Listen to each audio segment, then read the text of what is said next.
Security breach हुई तो action लेना चाहिए, मगर 4 मरतबा के एमपी पर कोई 6 फीट के फासले से 4-4 गोली चलाता है। उत्तर प्रदेश की जनता गोली चलाने वालों का जवाब बैलेट से देगी। मैं जेड कैटेगरी सिक्योरिटी नहीं चाहिए मुझे। मैंने करीब से 6 फीट से गोलियां देखी, मुझे बोलने दीजिए सर। हो सकता है कि कल दिन ना देखूं मैं। मुझे जिंदा रहना है तो अपनी आवाज उठाना है, मुझे अब जिंदा रहना है तो सरकार किसी के उनके खिलाफ बोलना है, और अगर गोली लगती है तो मुझे कबूल है, मगर मैं घुटन की जिंदगी नहीं गुजार सकता सर। जिन लोगों ने ये रेडिकलाइजेशन किया है, अगर कोई स्पीच देता है, अगर कोई फेसबुक पर किसी क्रिकेट मैच पर किसी टीम की तायीद करता है तो यूएपीए लगता है। एक सिटिंग एमपी के ऊपर यूएपीए नहीं लगेगा सर। मैं मौत से नहीं डरने वाला हूं, हम सबको जाना है इस दुनिया से, बल्कि मैंने कह दिया कि मैं इस वतन में पैदा हुआ, मेरी मां की कोख से तो जमीन पर लिटाया गया। जब मेरी आंख बंद हो जाएगी तो इंशाल्लाह औरंगाबाद की जमीन मुझे दफनाया जाएगा।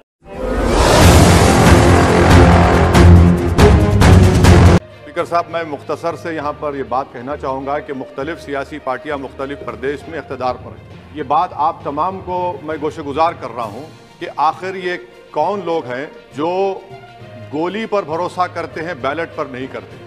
आखिर ये कौन लोग हैं जो इतना रेडिकलाइज हो चुके हैं कि इनको इस संविधान पर एतमाद नहीं रहा, उनको अंबेडकर के बनाए हुए संविधान के खिलाफ हैं, जो इतनी नफरत पैदा करते हैं।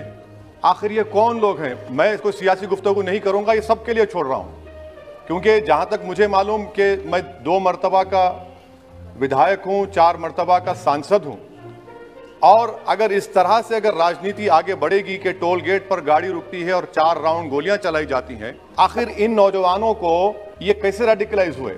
और मैं सरकार से पूछना चाहता हूं कि क्या उन्होंने ये रेडिकलाइजेशन सैयद कुतुब की किताब पढ़कर रेडिकलाइज हुए, अब्दुल्ला अज़ाम की किताब पढ़कर रेडिकलाइज हुए, या अयमन अल ज़ोहरी की किताब पढ़कर रेडिकलाइज हुए?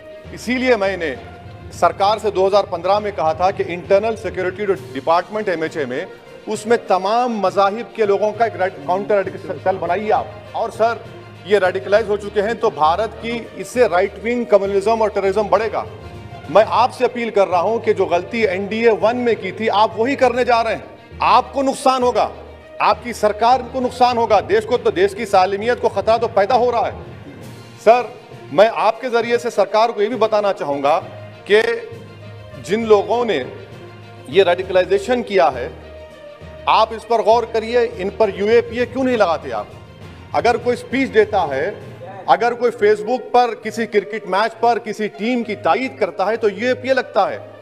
एक सिटिंग एमपी के ऊपर यूएपीए नहीं लगेगा सर। मैं सरकार पर छोड़ता हूं। सर, चौथी बात यह है कि रेडिकलाइजेशन की जब बात होती है, हमने यहां पर एक कांग्रेस के बड़े नेता से सुना कि 2 भारत हैं दौलत के एतबार से। नहीं सर, भारत की दौलत मोहब्बत है। भारत की दौलत पैसों की दौलत नहीं है, भारत की दौलत मोहब्बत है। हां, 2 भारत हैं, एक मोहब्बत पर जो पिछले कई बरसों से आबाद है, और एक नफरत पर भारत बन रहा है। तो क्या आप दौलत की भारत की मिसाल देंगे या मोहब्बत की भारत की मिसाल देंगे? अगर मोहब्बत की भारत की मिसाल देंगे तो उसमें आपको मेरी जबान को रोकने के लिए गोली चलाने की जरूरत नहीं है। इस 2 भारत को समझने की जरूरत है। मैंने करीब से 6 फीट से गोलियां देखी, मुझे बोलने दीजिए सर। हो सकता है कि कल दिन ना देखूं मैं। अगर मैं यहां पर नहीं बोलूंगा तो कहां बोलूंगा सर? आप मुझे प्लीज बोलने दीजिए। सर, मैं आपसे गुजारिश ये करना चाहूंगा कि आप हरिद्वार में, रायपुर में और इलाहाबाद प्रयागराज में मेरे बारे में क्या कहा कि आपके नाईबी की रिपोर्ट है ना, आप क्यों छुपा रहे उसको? देखिए, मैं मौत से नहीं डरने वाला हूं, हम सबको जाना है इस दुनिया से, बल्कि मैंने कह दिया कि मैं इस वतन में पैदा हुआ, मेरी मां की कोख से तो जमीन पर लिटाया गया।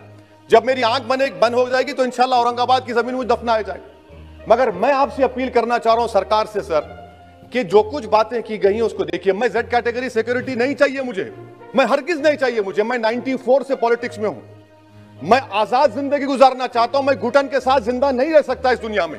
मुझे जिंदा रहना है तो अपनी आवाज उठाना है, मुझे अब जिंदा रहना है तो सरकार किसी के उनके खिलाफ बोलना है, और अगर गोली लगती है तो मुझे कबूल है, मगर मैं घुटन की जिंदगी नहीं गुजार सकता सर। मेरा मानना यह है कि संविधान में अगर देश के गरीबों को, मजलूमों को, अल्पसंख्यक समाज को सिक्योरिटी मिलेगा तो मुझे मिलेगी। सर, आपकी चिंता हमें है ना सर। मैं सिक्योरिटी दे रहे हैं आपको नहीं सर। देश के गरीब बचेंगे तो मैं बचूंगा। ओवैसी की जान इखलाक पीलू से बढ़कर नहीं है सर।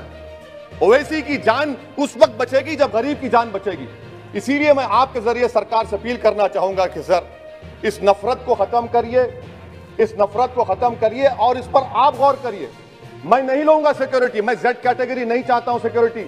मुझे ए कैटेगरी का शहरी बनाइए आप, मुझे एक कैटेगरी का शहरी बनाइए ताकि मेरी और आपकी जिंदगी बराबर हो।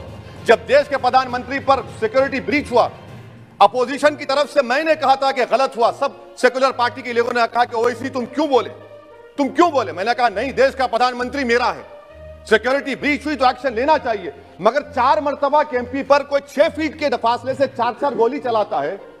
मुझे मौत है, हम सबकी मौत है, मगर मैं इन गोली चलाने वालों से डर कर खामोश नहीं बैठने वाला हूं।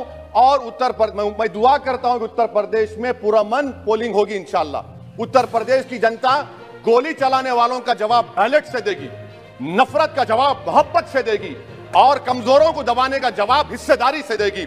मेरी आपसे गुजारिश है सर कि मुझे जेड कैटेगरी नहीं चाहिए, मैं रिजेक्ट करता हूं। आप इंसाफ करिए सर, उस पर यूएपीए लगाइए। और इनके दिमाग कौन है?